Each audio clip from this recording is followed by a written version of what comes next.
Buenas noches. Vamos a empezar con el resumen de la regularización número 1 de estadística inferencial del Instituto Tecnológico de Tijuana, profesor Juan Morales. Mi nombre es Nayeli Gómez de la Cruz y comenzamos. La materia, como lo mencioné antes, es estadística inferencial. Como primer punto, tenemos pensamientos estadísticos. Tenemos algunas definiciones introductorias. ¿Qué son los datos? Dice que son conjuntos de información recolectada como mediciones, géneros, respuestas de encuestas. La estadística es la ciencia que se encarga de planear estudios y experimentos, obtener datos y luego organizar, resumir, presentar, analizar e interpretar la información para extraer conclusiones basadas en los datos. La población es el conjunto completo de todos los elementos, puntuaciones, personas, mediciones, etc., que se someten a estudio. El conjunto es completo porque incluye a todos los sujetos que se estudiarían. El censo es un conjunto de datos de cada uno de los miembros de la población. Una muestra es un subconjunto de miembros seleccionados de una población. Y la fuente de datos, es necesario considerar la fuente de datos y tomar en cuenta si esta fuente es objetiva y si existe alguna razón para pensar que esté sesgada. Tenemos aquí algunos ejercicios. Dice: utiliza el sentido común para determinar si el acontecimiento descrito es imposible, posible pero muy probable y posible y probable. Ejercicio número 8.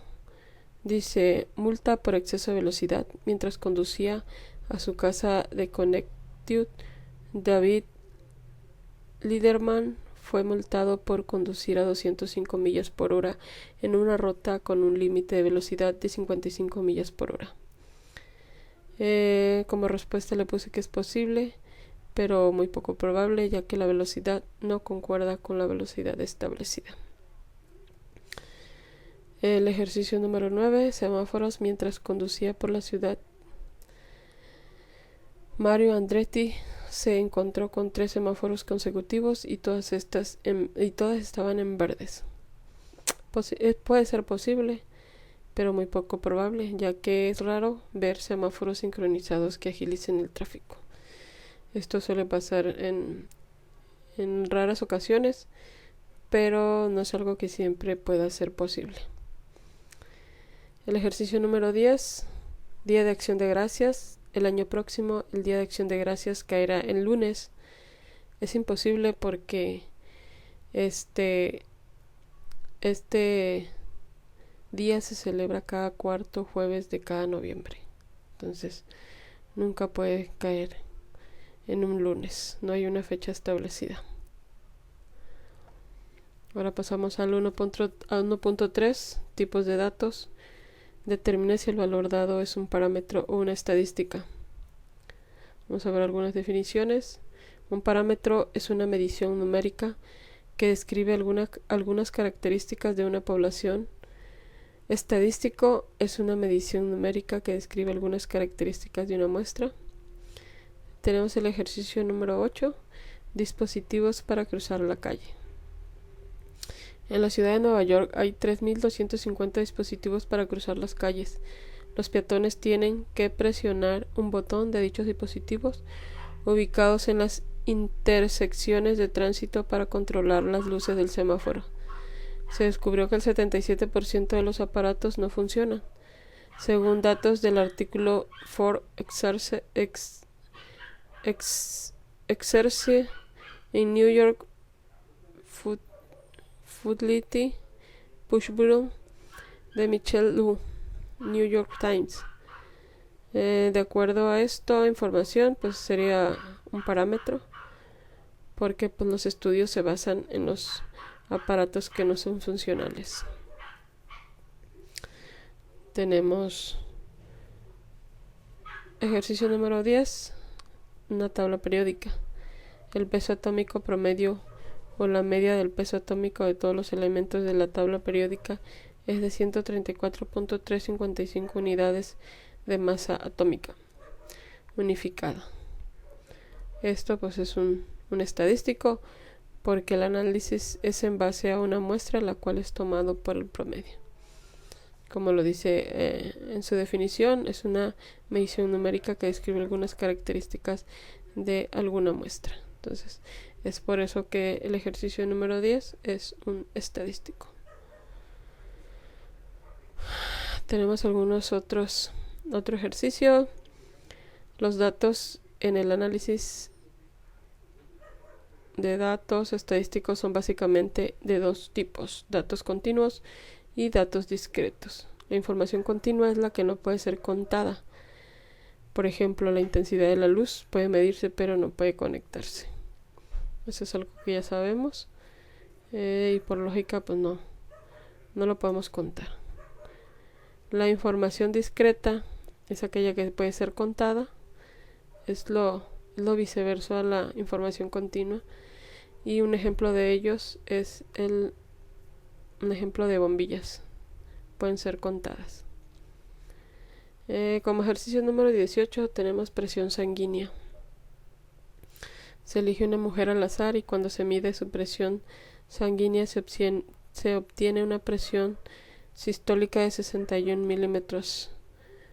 Estos son datos continuos, ya que los datos continuos numéricos resultan de un número infinito de posibles valores que corresponden a una escala continua que cubre un rango de valores sin huecos, interrupciones y saltos.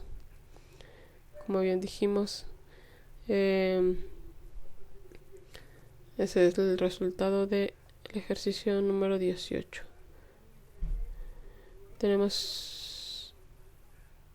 Ahora pasamos con el 1.4, que viene siendo pensamiento crítico. Y vamos a pasar directamente al ejercicio número 3, correlación y casualidad. Con el uso de datos del FBI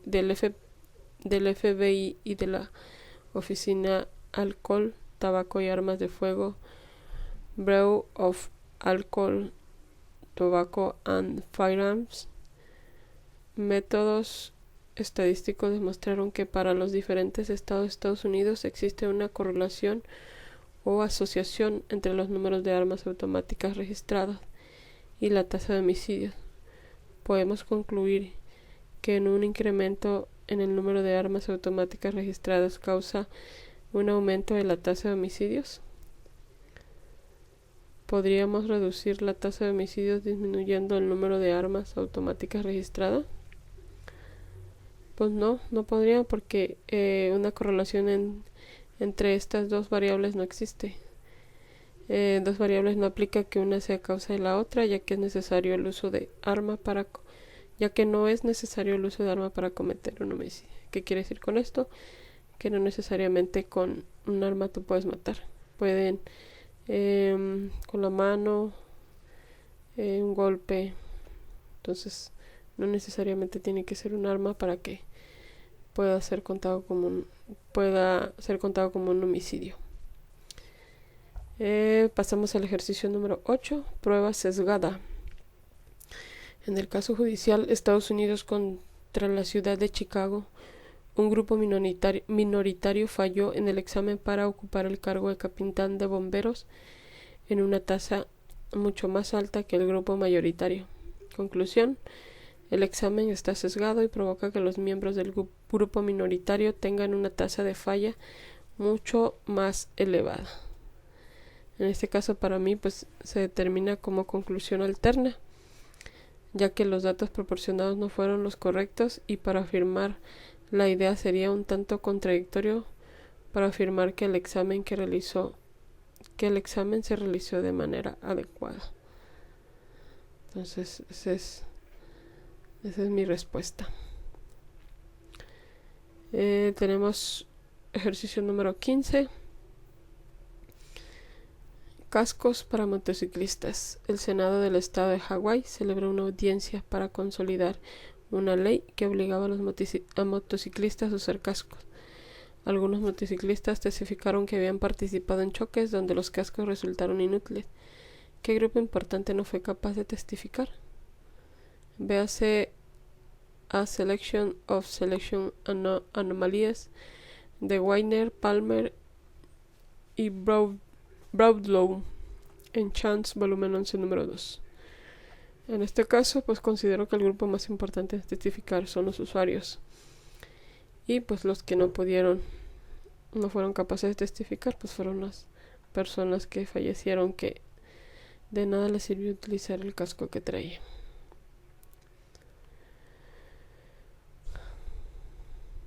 Seguimos con el 1.5, recolección de datos muestrales. Aquí vamos a determinar si la descripción dada corresponde a un estudio observacional o un experimento. ¿Qué es un estudio experimental?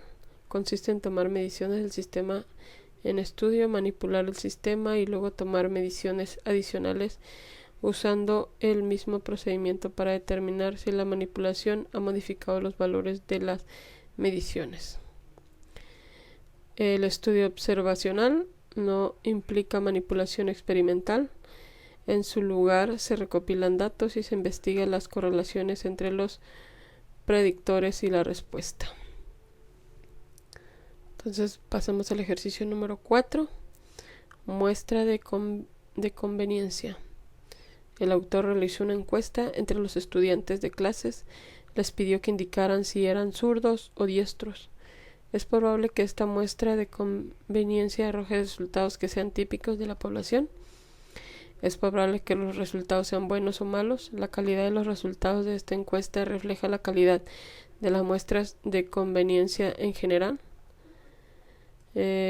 Para mí es un estudio observacional, ya que la mayoría de las personas involucradas no fueron manipuladas. O sea, no se les pidió hacer una muestra para ver en realidad qué tipo de mano usaban o si eran zurdos o diestros. Ellos pudieron haber echado mentira y pudieron haber dicho, ¿sabes qué? Yo soy diestro, cuando en realidad eran zurdos o viceversa. Los resultados están basados en testimonios de las personas involucradas, nada más, no en hechos reales o físicos. Seguimos con la recolección de datos muestrales. Identifique el tipo de muestreo que se utilizó: aleatorio, sistemático, de convivencia, estratificado o por conglomerados. Un muestreo aleatorio es un procedimiento de muestreo probabilístico que da a cada elemento de la población objetivo y cada posible muestra de un tamaño determinado la misma probabilidad de ser seleccionado. Un muestreo sistemático es un tipo de muestreo probabilístico donde se hace una selección aleatoria del primer elemento para la muestra y luego se seleccionan los elementos posteriores utilizando intervalos fijos o sistemáticos hasta alcanzar el tamaño de la muestra deseada. Tenemos también muestreo de convivencia. Es un muestreo que muestra no probabilístico y no aleatorio, utilizado para crear muestras de acuerdo a la facilidad de acceso. La disponibilidad de las personas de formar parte de la muestra es un intervalo de tiempo dado a cualquier otra especificación práctica de un elemento particular. Tenemos también el muestreo estratificado. Es una técnica de muestreo probabilístico en donde el investigador a toda la población en diferentes subgrupos o estratos, luego selecciona aleatoriamente a los sujetos finales de los diferentes estratos de forma proporcional. Tenemos aquí muestreo por conglomerados. Es un procedimiento por muestreo probabilístico que los elementos de la población son seleccionados al azar en forma natural por agrupaciones, clusters. Los elementos del muestreo se seleccionan de una población de manera individual, solo una vez. Tenemos el ejercicio 9, que es ergonomía. Un alumno de autor reunió medidas de longitud del brazo de sus familiares. Este es un muestreo de convivencia, porque pues está relacionado con su familia. Tenemos también el ejercicio 13, cata de vinos. Una ocasión, el autor observó a catadores de vinos profesionales mientras trabajaba en una instalación de prueba de Consumers Union en Yonkers, Nueva York. Suponga que la prueba incluye 3 vinos distintos elegidos al azar de 5 bodegas de vinos diferentes. En este caso corresponde a muestreo estratificado. ¿Por qué? Porque dice que es un muestreo probabilístico en donde el investigador a toda la población en diferentes subgrupos o contratos. Luego selecciona aleatoriamente los sujetos finales a los diferentes estratos en forma proporcional. Es por eso que pertenece a un muestreo estratificado. Seguimos con recolección de datos muestrales. Tenemos diferentes definiciones: muestra aleatoria, que es un muestreo sistemático, un muestreo de convivencia. A ver, no, no.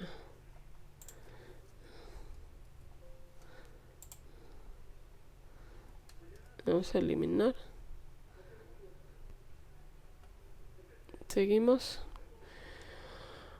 Un muestreo aleatorio y muestras aleatorias simples. Ejercicio 26. Muestreo de estudiantes.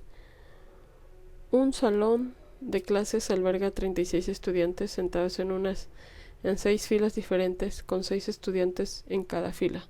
El profesor arroja un dado para elegir una fila y luego lo arroja nuevamente para elegir un estudiante específico de la fila. El proceso se repite hasta completar una muestra de 6 estudiantes. Este plan de muestreo da como resultado una muestra aleatoria. Una muestra aleatoria simple, explique. No es una muestra ni tampoco una muestra simple, ya que existe una posibilidad que ambos, y observamos que hay un factor de restricción para la selección de la muestra. De esta manera todos los alumnos tienen la misma posibilidad. De cada 6 son los que tiran el dado con las mismas posibilidades. Entonces no es ninguna de las dos. Tenemos distribución de frecuencias. ¿Qué es una distribución de frecuencias? ¿O qué indica? Indica cómo un conjunto de datos se divide en varias categorías, clases. Al listar todas las categorías junto con el número de valores, los datos que hay en cada una. Tenemos definiciones importantes: límites inferiores, superiores, fronteras de clases, marcas de clases y anchura de clases. También tenemos distribución de frecuencia relativa. Tenemos el primer ejercicio, que es el número 7. Se trata de pesos de libras de metal de desecho. Aquí en ella tenemos que sacar el número de clases. Sacamos el número de clases, sacamos la anchura de clases y las fronteras de clases. ¿Cómo sacamos la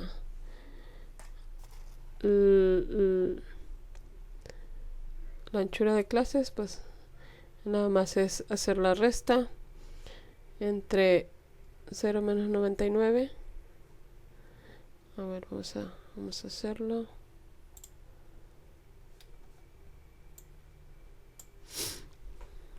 Entonces vamos a poner 0 menos 99, más bien menos 0.99, igual a,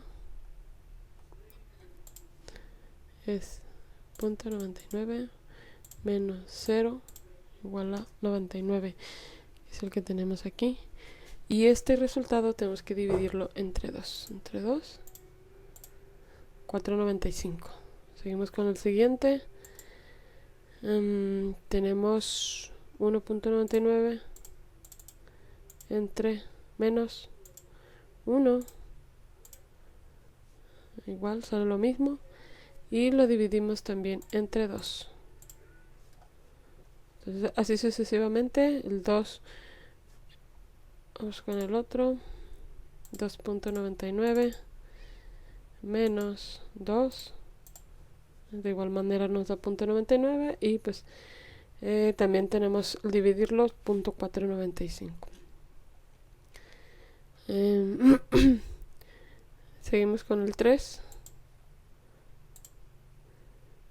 3.99 menos 3 igual mismo resultado, y por ende razón el 4.99 menos 4 da el mismo 0.099 y como resultado entre 2 4.95. Entonces, una vez tenido esta información, tenemos que agarrar el 4.995, el valor más alto menos el valor más bajo. Ok, entre el número de clases. ¿Cuál es el valor más alto? Vamos a valor más alto es el 4.99 menos el valor más bajo menos 0 entre los números de clase, que son 1, 2, 3, 4, 5. Son las 5 líneas. Entre 5. Y nos da una numeración de .998. Pero como lo podemos poner decimales, necesitamos redondearlo y en total sería 1. Este sería la anchura de clases. Y pues las marcas de clases serían .495, 1.495, 2.495 y así sucesivamente hasta el 4.95. De igual manera las fronteras serían menos .005, 995, 1.95, 2.995, 3.995 y 4.995. Seguimos. Distribución de frecuencia. Ejercicio número 18. Radiación en dientes de leche. A continuación se presenta una lista con las cantidades de estroncio 90 en milibecquereles que hay en una muestra aleatoria simple de dientes de leche. La muestra se obtuvo de los residentes de Pensilvania nacidos después de 1979. Con base a estos datos, an unexpected rise in strontium 90 in USA dedicated in the 1905 que Magnano et al. Essence of the Total Environment construye una distribución de frecuencias con 8 clases. Inicia con un límite inferior de clase de 110 y utiliza una anchura de clase 10. Existe una razón por la que este tipo de datos son importantes. Entonces vamos a hacer una distribución de frecuencias. Aquí tenemos nuestra información. Vamos a abrir Minitab.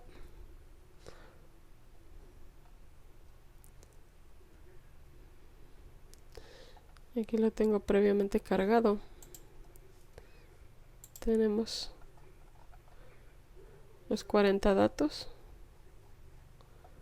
Entonces, ¿qué es lo que hacemos? Nos vamos a gráficas, histograma, un histograma simple. Como ya está previamente seleccionado, pues ya lo tengo aquí. Lo contrario, hay que darle un clic. Aquí en estas podemos ponerles una descripción o lo que nosotros queramos para que tenga un nombre. Aquí en esta parte no ponemos nada, en esta tampoco. Entonces simplemente damos a aceptar y pues es la misma información que tengo en este lado.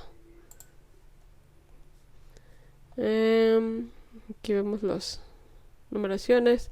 De 115 tenemos 2, 125 tenemos 2, 135 5, y así sucesivamente. Y el mayor es de 155, tenemos 13. Y de una manera va descendiendo. Igual podemos ponerle etiquetas. Aquí, etiquetas de datos. Etiquetas en valor de y le damos OK y automáticamente aparece. Le damos a aceptar y por ende queda lo que acabamos de ver. Ok. Entonces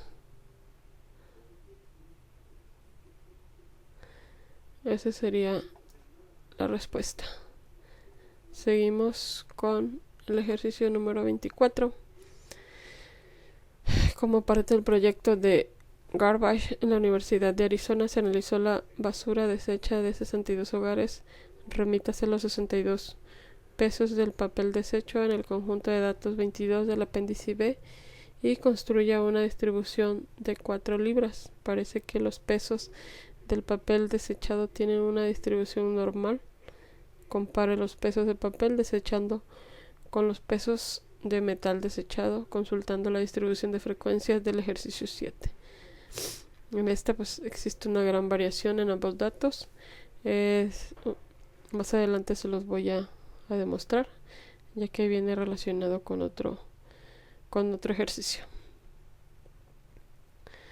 Tenemos también el ejercicio número 29, dice grupos sanguíneos.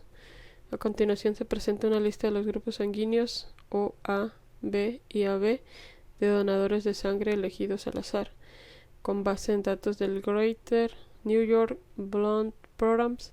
Construya una tabla donde resuma la distribución de frecuencia de esos grupos sanguíneos. Como podemos ver, aquí tenemos todos los datos, los 50 datos. Entonces, separándolos por grupos sanguíneos, las personas que tuvieron sangre tipo A fueron 20, las de O 22, las de B fueron solamente 5 y las de AB solamente fueron 3. Y ya sumándolos hacen un total de 50 muestras. Como podemos ver aquí, el AB nada más tenemos pocas, que viene siendo este resultado que se puso aquí. Nos pasamos a la siguiente al siguiente capítulo, que es 2.3 y es histogramas.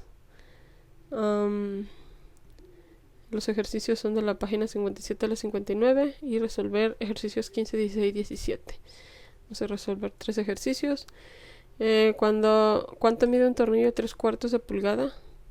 Utilice la distribución de frecuencia del ejercicio 23. Selección 2.2 para construir un histograma que sugiere el histograma sobre la longitud de 3/4 de pulgada, como se afirma en la etiqueta de los empaques que contiene. ¿Cómo se afirma en las etiquetas de los empaques que contienen los tornillos? Vamos a revisar la tabla previamente ya cargada con la información. Aquí tenemos la información. Entonces lo único que vamos a hacer, aquí tengo previamente ya lo que hice. Nos vamos a gráficas, histogramas. Vamos a hacer con ajustes. Seleccionamos la campana, más bien seleccionamos la descripción que ya previamente está aquí porque pues ya lo tenía hecho. Aquí etiquetamos de ser necesario y le damos a aceptar, y pues básicamente sale la misma información que yo he puesto aquí. Tenemos que la media es de 0.7468 y nuestra desviación estándar es de 0.1232, con el n, que son el número de datos, que son 50. Entonces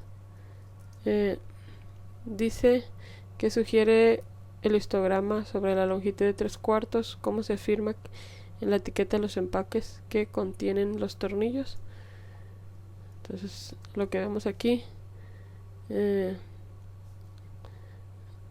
la campana sube y vuelve a bajar. Entonces se mira una frecuencia congruente. Seguimos con el 2.3, que es 16, ejercicio número 16, pesos de papel desechado. Utilice la distribución de frecuencia del ejercicio 24 en la sección 2.2 para construir el histograma. Parece que los pesos de papel desechados tienen una distribución normal. Vamos a ver. Y pues aquí viene lo que les mencionaba anteriormente acerca de el ejercicio que vimos anteriormente. Vamos a ver el histograma previamente llenado.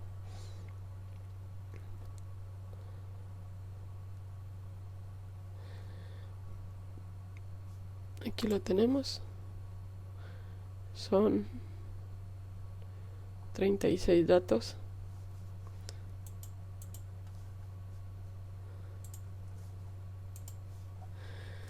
Son 36 datos y vamos a realizar vamos a construir un histograma.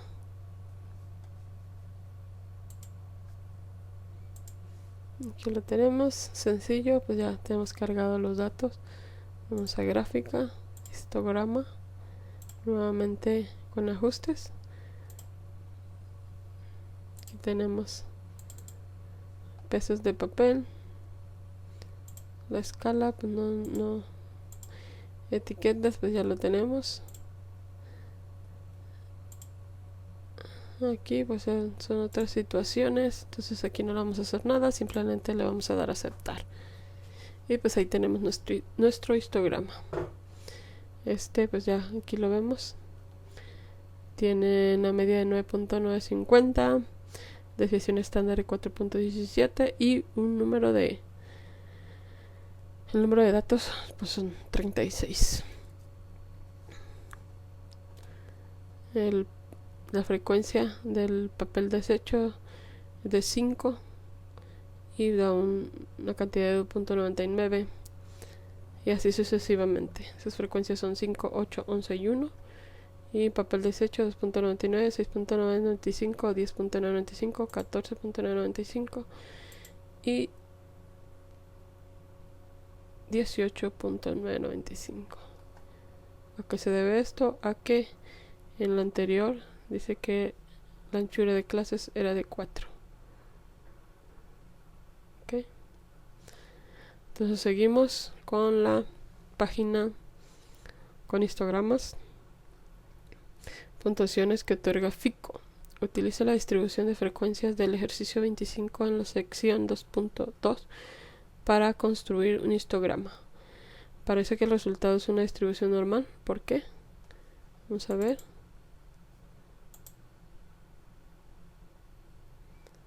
Una información de FICO.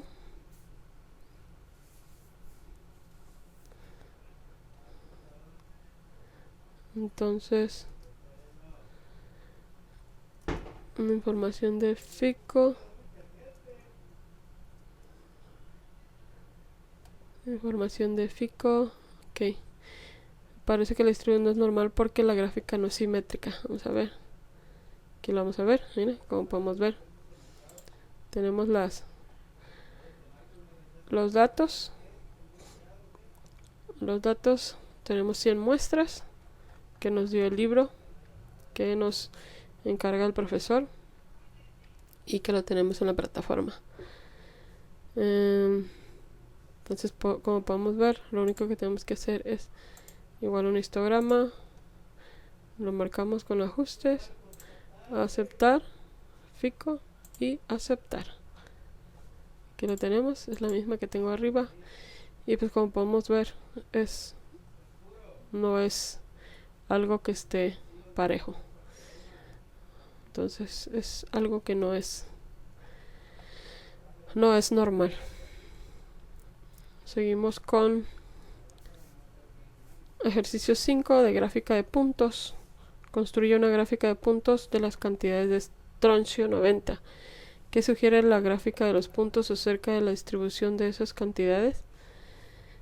Aquí como mi respuesta fue, la gráfica de puntos sugiere que tiene una distribución aproximadamente normal y se distribuye alrededor de milibecquereles. Entonces aquí tenemos nuestros datos. Vamos a abrir. Vamos a abrir nuestros datos. Ya están previamente llenos y aquí tenemos la gráfica de puntos. Entonces lo único que tenemos que hacer es ir a gráficas, gráficas de puntos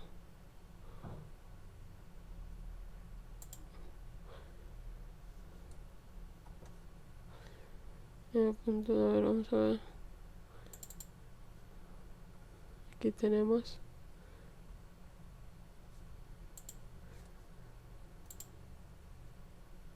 Aquí le tenemos gráfica de puntos. Igual, como está preseleccionado, ya tenemos. Esto no le hacemos nada. Etiquetas, solo ponemos la descripción. Y pues lo único que hacemos es darle a aceptar. Y pues podemos ver cómo se distribuye. Entonces hay áreas en blanco. Hay espacios que son solamente un punto. Que dice que es la fila 25. La clase es de 113.5 a 114.5. Y pues la más alta es de fila 33, clase 150.5 a 151.5. Y pues así sucesivamente.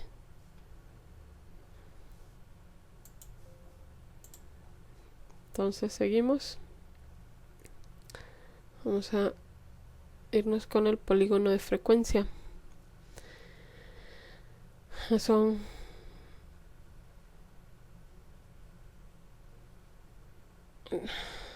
ejercicio número 7. Construye un polígono de frecuencia para las cantidades de estroncio.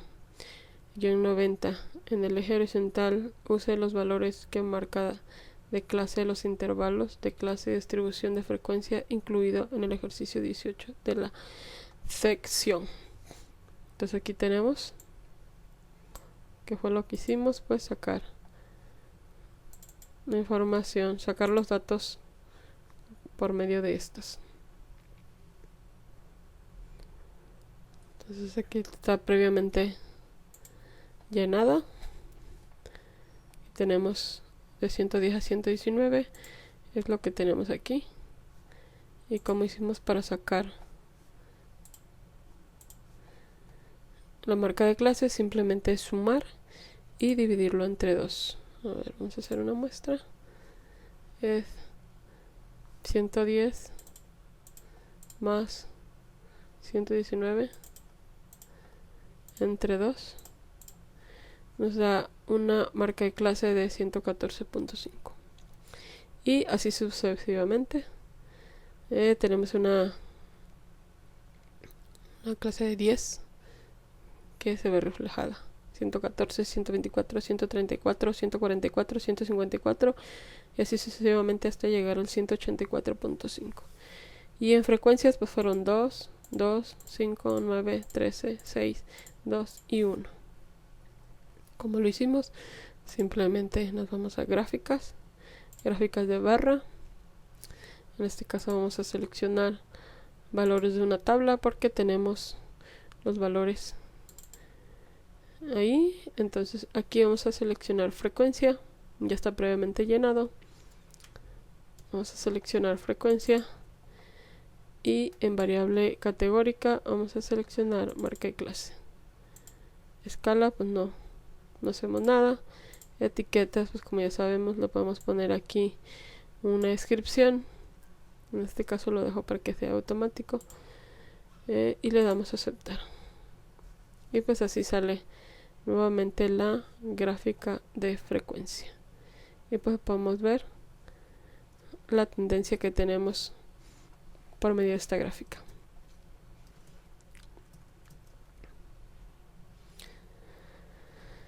Seguimos.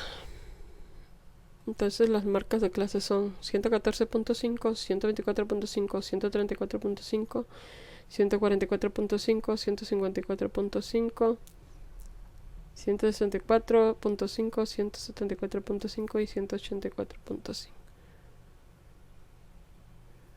Ahora pasamos con la gráfica de Pareto para matrículas de licenciatura. En la tabla 2.9 basada en datos USA National Center for Education Statistics se muestra la distribución de matrículas de estudiantes de licenciatura. Construya una gráfica de Pareto con los datos de esa tabla. Aquí tenemos la información, tenemos los datos y con ella vamos a hacer una gráfica de Pareto.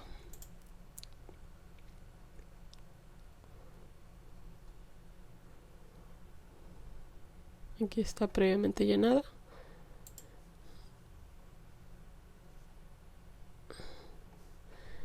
Aquí la tenemos, pública, pública, privada y privada. Esta información la tenemos aquí, pública, pública, privada y privada. 2, 4, 2, 4. Ok, tenemos 2, 4, 2, 4. Y la frecuencia relativa pues es lo que tenemos en esta parte de aquí, 36.8, 4, 1.6 y 21.9. Aquí la tenemos también. Entonces este es el diagrama de Pareto. Ok, entonces seguimos. Vamos con diagrama de dispersión. En el conjunto de datos 12 utilice las 22 temperaturas promedios diarias y las cantidades correspondientes del consumo de energía. Representa las temperaturas en el eje horizontal. Con base en los resultados existe una relación entre las temperaturas promedios diarias y las cantidades de energía consumida. Trate de identificar al menos una razón por la que existe o no una relación. Vamos a ver. Ya tengo la información previamente cargada como anteriormente en los otros ejercicios. Aquí la tenemos. Consumo de energía son 22 datos como lo pide y los cuales vienen en el libro. Y temperaturas, aquí lo tenemos. Y como podemos observar en la gráfica de dispersión está muy separado cada uno de ellos. Entonces es mucha diferencia. Seguimos con 2.5, pensamiento crítico, gráficas inadecuadas. Ejercicio número 3, la técnica en la estadística. Suponga que como reportero de un periódico usted debe graficar datos que muestren a un alto nivel de tabaquismo causa un mayor riesgo de cáncer pulmonar, puestos que se podría ayudar a la gente y salvar vidas al crear una gráfica que exagere el riesgo del cáncer pulmonar. ¿Sería ético construir una gráfica de este tipo? Mi respuesta es no. La gráfica se debe crear de forma que sea justa y objetiva. ¿Por qué? Porque debe contener información verídica la cual puede garantizar a la sociedad como lectores que se basa en fuentes confiables y veraces para tener credibilidad. ¿Qué quiere decir con esto? Que yo como lector pueda tener la confianza en observar la información que algunas revistas nos dan. En este caso pues muchos de nosotros sabemos que el fumar puede causarte la muerte, pero no es algo que tengamos que esconder, sino ya dejarlo a la responsabilidad de la persona. Si sobre esa información ellos quieren seguir consumiendo, pues no hay ningún problema, pero ya es bajo su responsabilidad. Tenemos aquí gráfica de salarios de profesores.